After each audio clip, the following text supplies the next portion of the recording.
Okay, so today we're diving into something called inquiry focusing. And it's built on this really simple but kind of radical idea, The idea that the deepest answers we're searching for, well, they're not up here in our heads. They're actually waiting for us, right inside our bodies. So let's explore how this actually works. So let me ask you this. What if you could actually turn suffering into love? I mean, it's a huge question, right? Kind of bold. But this whole practice, inquiry focusing, its answer is a definite yes. But here's the catch. The way to get there isn't by thinking your way out of the problem. Okay, let's talk about being trapped in your head. You know the feeling, we've all been there. You've got some problem, and you just think about it. And think about it, you analyze it from every angle, you replay conversations over and over again, and yet, somehow, you end up in the exact same spot. Nothing changes. So, what is going on here? Well, this is really the core of it all.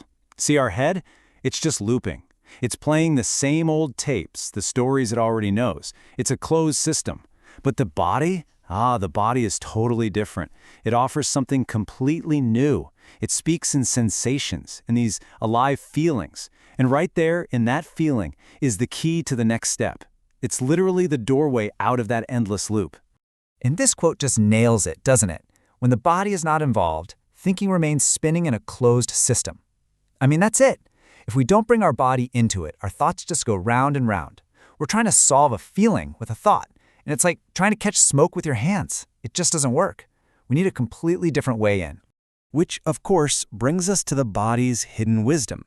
This is the big reveal of inquiry focusing, the idea that our bodies hold this whole other kind of intelligence, a type of knowing that our thinking mind just can't access by itself. And this right here, this is the paradigm shift. The real change isn't about thinking harder or thinking differently. Nope. It's about learning how to physically carry the sensations of a problem in a totally new way. It's all about changing your relationship with the feeling itself. Okay, so you're probably thinking, that sounds great, but how? How do we actually tap into this bodily wisdom? Well, the answer lies in one key concept, and it's at the very heart of this entire thing. It's called the felt sense. So what is a felt sense? Let's really break this down, because getting this one idea is pretty much the key to unlocking the whole practice. Right, so a felt sense is not just a straightforward emotion, like sad or angry. It's bigger than that. It's this vague, kind of fuzzy, but very physical knowing about an entire situation. You know when you think about a difficult project at work and you get that tight feeling in your stomach? Or you think about a tough conversation you need to have and there's a heaviness in your chest? That's a felt sense. The founder, Eugene Gendlin, he called it an internal aura, which is just a beautiful way to describe it. Think of it like this. It's everything you feel and know about a subject, all bundled together at a given moment. It's not one single thought, it's not one single emotion. It's the whole climate of the situation, and you feel it physically.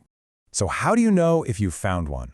Well, for starters, it's usually vague. It's not going to scream, "I am anger" at you. And you almost always feel it somewhere in the front of your body, your throat, your chest, your stomach area. But here's the most important part. Even though it's fuzzy and unclear at first, it's absolutely packed with information. And that, right there, is where the potential for change is hiding. Okay, I know this can sound a little out there, a little abstract, but there's actually a really clear step-by-step process for this. It's a whole journey inward. Let's just walk through the main highlights. So here's the gist of it. You start with a theme, an issue in your life. Then you find the physical sensation that goes with it.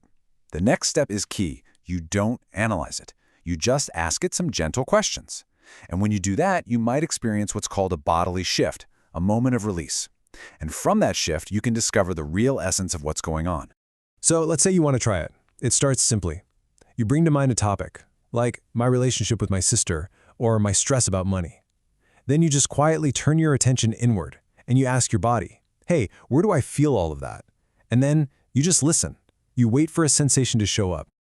And this is where the magic happens.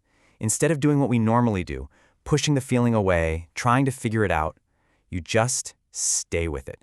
You offer it some kind of attention. And when you do that, something amazing can happen. You might feel this little shift, a release, or a sudden aha moment, or maybe just a feeling of more space inside. That is the bodily shift. And Gendlin's quote here just explains why this works so perfectly. What is split off remains the same. When it is felt, it changes. Our instinct is to run away from hard feelings, right? But that just keeps them stuck. What Gentleman discovered, this amazing counterintuitive truth, is that the simple act of feeling it is what allows it to finally change. Most people just don't know this. So yeah, this is an incredible tool for solving problems. But honestly, the ultimate goal is so much bigger than that. It's about moving beyond just fixing what's broken and stepping into a way of being that is more whole, more complete. See, the theory is that when we finally learn how to just be with those difficult feelings, we find out what's on the other side of them. And what we find are these essential qualities. They're like the bedrock of who we are, these fundamental positive states of being. Things like love. And we're not talking about romantic love, but this deep, inherent sense of warmth and care. Or presence.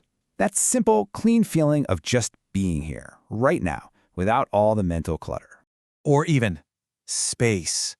You know that feeling of inner openness where everything just feels less constricted, more possible? And joy. Not a loud, crazy happiness, but a quiet, bubbling wellspring of contentment that's just there. And as you start to experience and integrate these qualities, you get in touch with what's called your personal essence. It's this feeling of being deeply, authentically you. You feel solid, you feel real, but at the same time, completely open and connected to the world around you.